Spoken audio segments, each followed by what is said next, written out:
want to give you a simple solution that will fix your problem temporarily until we can get out and actually make the repair. So what I want to show you is how to get your system back up and running in the meantime. What I want you to look for is you go out to your street and you'll find your water meter, which is over here. Find your water meter. That pipes water to your house. But between your house and the water meter, you'll find what's called your double check, or your main shutoff valve to your sprinkler. It's a green rectangular box, usually just the other side of the sidewalk of your water meter. It should be just on the other side. So find that rectangular box, this one here, and again, that is the one that shuts your whole sprinkler system down. We're not going to deal with that one today. What we want to deal with is what should be right in front of it.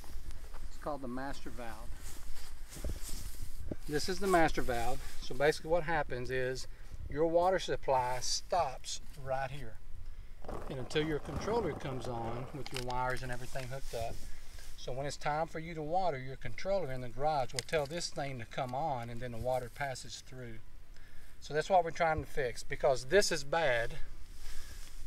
This is actually what's on top of the valve right here. This has gone bad and it needs replaced. So if this is not working and the controller in the garage tells your sprinkler to come on, it's not doing it. This is not acting right.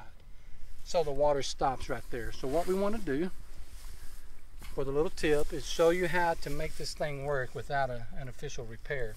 If you'll look down in here on this valve, you'll see a screw on this one anyways, this little screw right here.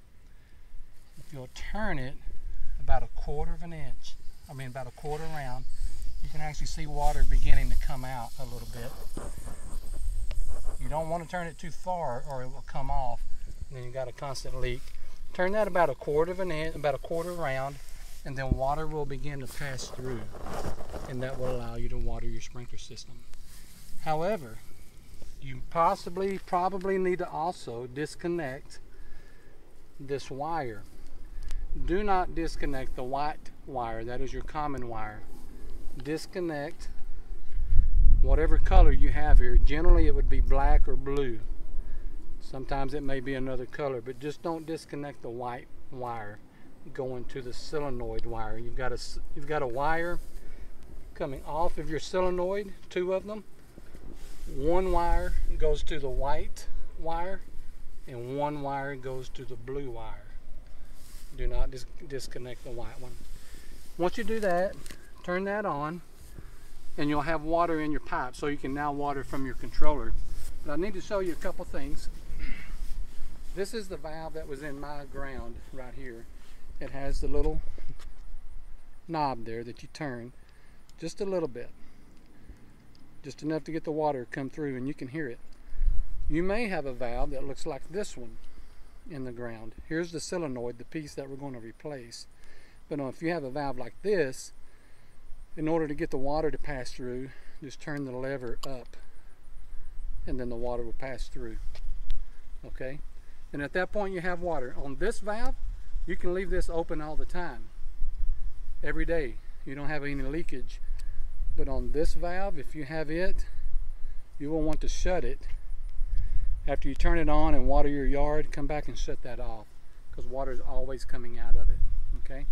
So find your valve, your master valve, right in front of your double check. Find the little knob. Turn it just a little bit and let the water come through. Water your yard, and then go back and turn it off. On this one, just turn the lever up and you should be good to go until we make the repair. Where we talked about taking the wires off out there at the valve, you can also do it here. If you leave the wire hooked up, it may still not work, because that's what's giving us our default. But if you come in, you can see the blue wire right down here. This terminal, that screw, is the wire that goes to my master valve out in the field. That's a good wire, but the solenoid is bad. So you can also disconnect it here with this screw and just unscrew it a little bit and then take the wire out. That will bypass your master valve, which is causing the problem.